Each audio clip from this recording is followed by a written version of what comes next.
India आप तक समाचार, कड़वा लेकिन सच।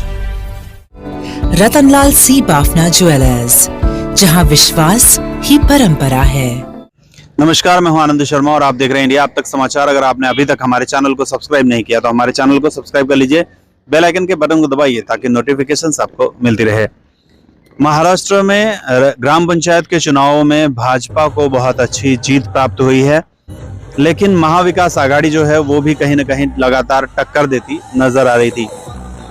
जलगांव के मोहाड़ी जो एक जगह है, वहां पर भाजपा के गुजरात के प्रदेश अध्यक्ष जो हैं, उनकी बेटी जो है वो चुनाव लड़ रही थी। वो तो जीत गई, लेकिन उनका पैनल जो है वो हार गया। और इस तरीके से जामनेर तालुका में जो है वो भाजपा का वर्चस्व तो रहा है, लेकिन जामनेर से एक दुखद घटना ये आई कि भाजपा का कार्यकर्ता जो है वो मौत के गाल में समा गया।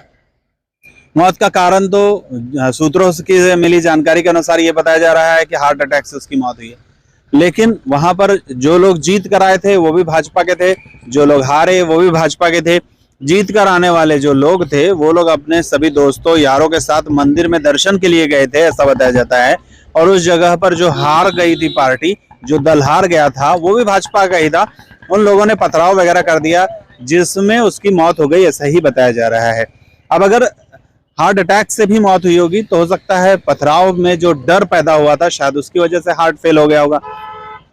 अब जो मेरी सोचने की बात तो ये है कि हाल ही में भाजपा के जो मंत्री हैं गिरीश महाजन, उन्होंने एक स्टेटमेंट दिया था मीडिया को, जिसमें उन्होंने कहा था कि मैं आपको सुनाऊंगा आगे चलकर। उन्होंने कहा था कि जो भी लड़ रहे हैं आमने सामने वो दोनों भाजपा के ही हैं और भाजपा के कार्यकर्ता सुन नहीं रहे हैं, अपने नेताओं के सुनते नहीं हैं, और जो कोई भी जीत कर आएगा हम उसका स्वागत करेंगे नाचते गाते।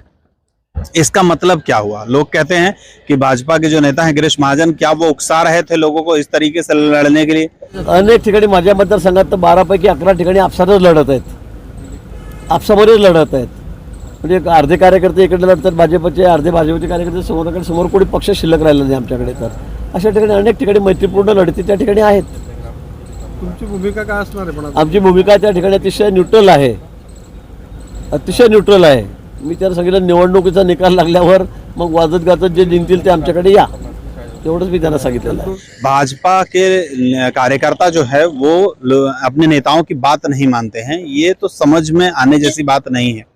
क्योंकि भाजपा बहुत ही अनुशासित पार्टी है और भाजपा में अनुशासन इतना है और इस कदर है, इस चीज को आप समझ सकते हैं कि भाजपा मेजॉरिटी में बड़ी पार्टी होने के बावजूद भी जब ऊपर से बड़े नेताओं का फोन आता है, वरिष्ठों का, बड़े लोग कहते हैं, तो देवेंद्र फडणवीस मुख्यमंत्री नहीं बनते हैं, उप मुख्यमंत्री पद की शपथ लेते हैं, पल भर में सब कुछ बदल जाता है। इतना अनुशासन है। तो फिर क्या यहाँ जामनेर में जो कुछ भी हुआ वो अनुशासनहीनता थी? और अनुशासनहीनता यहाँ पर ये पार्टी कैसे बन गई है? किस तरीके से भाजपा के लोग यहाँ जलगांव में अपना अनुशासन खो रहे हैं, ये इस लड़ाई झगड़े की वजह को देखकर पता चलता है।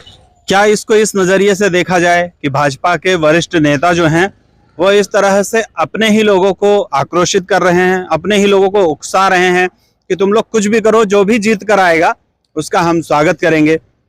अगर इस तरह की भावनाएं हर किसी भाजपा कार्यकर्ता के मन में आ जाएगी तो भाजपा के कार्यकर्ता तो एक दूसरे से ही लड़ते फिरेंगे, जो कुछ यहाँ पे हुआ है। और लड़ाई झगड़ा भाजपा और भाजपा ये दोनों में लड़ाई हो रही है, ये भी बहुत बड़ी बात है। और ये भी बड़ी बात है कि ये जानते हुए कि यहाँ पर भाजपा का एक दल भाजपा के दूसरे दल से लड़ रहा है, ये इसको रोका नहीं जा रहा है, ये बहुत बड़ी बात है। तो वरिष्ठों को इस बात की चिंता करनी चाहिए, चिंतन मनन करना चाहिए इस बात पर कि भाजपा का अनुशासन आखिरकार कहाँ जा रहा है। संघ जो है वो अनुशासित है, भाजपा जो है वो इतनी बड़ी अनुशासित है, जिसका मैंने आपको बताया। भाजपा का तो अनुशासन इतना अच्छा है कि जो कुछ भी भाजपा के अध्यक्ष कहेंगे, प्रधानमंत्री को भी वो चीजें माननी पड़ती है। भले ही कितना भी बड़ा नेता हो, अगर अध्यक्ष कहता है, कोई ऑर्डर निकालता है तो उसको मानना ही पड़ेगा। तो फिर यहाँ पर मंत्री महाजन जो हैं वो इस तरह की बात कैसे कर सकते हैं कि कोई हमारी बात सुन नहीं रहा है और जो भी लड़ रहे हैं वो भाजपा के ही लोग हैं और जो जीत के आएगा हम उसका स्वागत करेंगे? इस तरीके से इन सब बातों को बढ़ावा देना गलत है और लोग कहते हैं कि इस गलती को जल्द से जल्द सुधार लेना चाहिए।